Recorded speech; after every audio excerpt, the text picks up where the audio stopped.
Hello friends, आप सभी का स्वागत है मेरे चैनल में। आज हम यूपीएससी के प्री, मेंस और इंटरव्यू तीनों के बारे में जानने वाले हैं।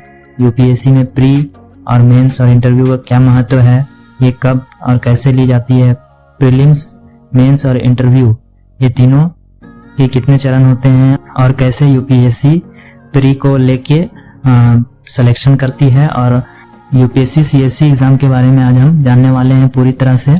आईएएस, आईपीएस, आईएफएस में कौन सा स्ट्रीम ज़्यादा बेनिफिशियल होता है, कौन सा स्ट्रीम से ज़्यादा हेल्प होता है, 10th और इंटर के बाद आपको कौन सा स्ट्रीम, कौन सा सब्जेक्ट लेना है जो आपको हेल्प कर सकती है, उसके बारे में आज के वीडियो में हम जानने वाले हैं। सबसे पहले हम यूपीएससी सीएससी एग्जाम की योजना के बारे में जानेंगे। इस परीक्षा में 2 चरण होते हैं। प्रधान यानी मेंस के लिए उम्मीदवारों के चयन हेतु सबसे पहले प्री या प्रारंभिक परीक्षा या तो प्रीलिम्स की आयोजन की जाती है। देश के सबसे उच्च स्तरीय परीक्षा में भाग लेने के लिए बहुत सारे उम्मीदवार अपना फॉर्म फिलअप करते हैं, जिसमें उन सभी को छांटने के लिए प्रीलिम्स परीक्षा का आयोजन किया जाता है।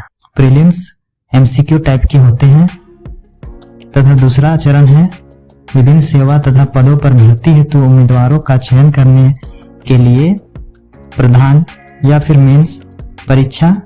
उसमें 2 चरण होते हैं, लिखित और साक्षात्कार यानी कि रिटन आंसर राइटिंग और इंटरव्यू, ये दोनों सेकंड चरण में होते हैं। प्रीलिम्स परीक्षा में बहुविकल्पीय एमसीक्यू प्रकार के 2 प्रश्न पत्र होते हैं। प्रश्न पत्र 1 सामान्य अध्ययन और प्रश्न पत्र 2 अभिक्षमता या फिर सीसेट कहा जाता है उसे, सिविल सर्विस एप्टीट्यूड टेस्ट। प्रश्न पत्र 1 2 घंटे की होती है, जिसमें 100 प्रश्न होते हैं और 200 अंकों का होता है। प्रश्न पत्र 2 जो सीसेट कहलाता है वो 2 घंटे का होता है और 80 प्रश्न होते हैं उसमें, जो कि 200 अंकों का होता है। यानी प्रीलिम्स परीक्षा या प्रारंभिक परीक्षा 400 अंकों का होता है। प्रीलिम्स परीक्षा उम्मीदवारों को छांटने के लिए लिया जाता है, जिसमें प्रश्न पत्र एक सामान्य अध्ययन से आप लोगों का कट ऑफ तैयार किया जाता है, जिससे आप दूसरे चरण यानी मेन परीक्षा के लिए क्वालिफाई हो सकते हैं। और जो प्रश्न पत्र 2 होता है, जिसे सीसेट कहते हैं, वो सिर्फ क्वालिफाइंग नेचर का होता है, मतलब आपको इसको सिर्फ पास करना होता है। पास करने के लिए इसमें न्यूनतम अंक 33% है, इसको आप पास कीजिएगा तभी आप मुख्य परीक्षा के लिए सेलेक्ट हो पाइएगा। प्रारंभिक परीक्षा में दोनों ही प्रश्न पत्र हिंदी और अंग्रेजी दोनों ही भाषा में तैयार किए जाते हैं। प्रत्येक प्रश्न पत्र 2 घंटे की होती है तथा नेत्रहीन उम्मीदवारों को प्रत्येक प्रश्न पत्र में 20 मिनट की अतिरिक्त समय दी जाती है।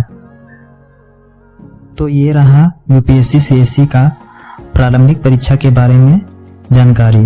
अब हम प्रधान परीक्षा के बारे में जानते हैं कि प्रधान परीक्षा कैसे ली जाती है, इसमें कितने पेपर होते हैं और उसमें ऑप्शनल क्या होता है और क्या लेना चाहिए, ये सब हम आगे की वीडियो में जानेंगे। वीडियो में आगे बढ़ने से पहले अगर आप हमारे चैनल पर नए हैं तो चैनल को सब्सक्राइब जरूर कर लें, क्योंकि यूपीएससी से रिलेटेड ऐसे ही टिप्स मैं हमेशा डालता रहता हूं, जो आप सभी के लिए बहुत ही इंफॉर्मेटिव होती है। तो चैनल को सब्सक्राइब कर लें और वीडियो अगर पसंद आया हो तो जरूर लाइक करें। प्रधान परीक्षा या मेंस एग्जाम सन 2015 से प्रधान परीक्षा में परिवर्तन किए गए हैं। नवीन प्रारूप आप सभी के सामने है, जिसमें प्रश्न पत्र ए भारतीय भाषा जो कि क्वालिफाई नेचर का होता है, इसको आपको पास करना पड़ेगा, जो 300 अंकों का होता है। दूसरा प्रश्न पत्र बी अंग्रेजी, ये भी क्वालिफाई नेचर का होता है, इसको सिर्फ आपको पास करना है, यानी 33% यानी 33% अंक आपको लाने होंगे। तीसरा नंबर में प्रश्न पत्र 1 जो निबंध होता है, ये 250 अंक का होता है। चौथा में प्रश्न पत्र 2 जिसमें विषय सामान्य अध्ययन 1 GS 1 के नाम से जाना जाता है, 250 अंक के होते हैं। प्रश्न पत्र 3 सामान्य अध्ययन 2 250 अंकों का होता है। प्रश्न पत्र 4 जिसमें सामान्य अध्ययन 3 250 अंकों का होता है। प्रश्न पत्र 5 उसमें सामान्य अध्ययन 4 250 अंकों का होता है। प्रश्न पत्र 6 वैकल्पिक विषय या ऑप्शनल सब्जेक्ट 2 होते हैं, जिसमें प्रश्न पत्र 6 और 7 आप लोगों के सामने दिख रहा है।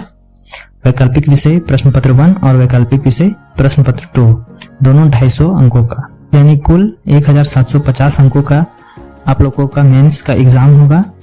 उसके बाद प्रधान परीक्षा का दूसरा चरण साक्षात्कार या फिर व्यक्तित्व परीक्षण या फिर इंटरव्यू, जो 275 अंकों का होता है।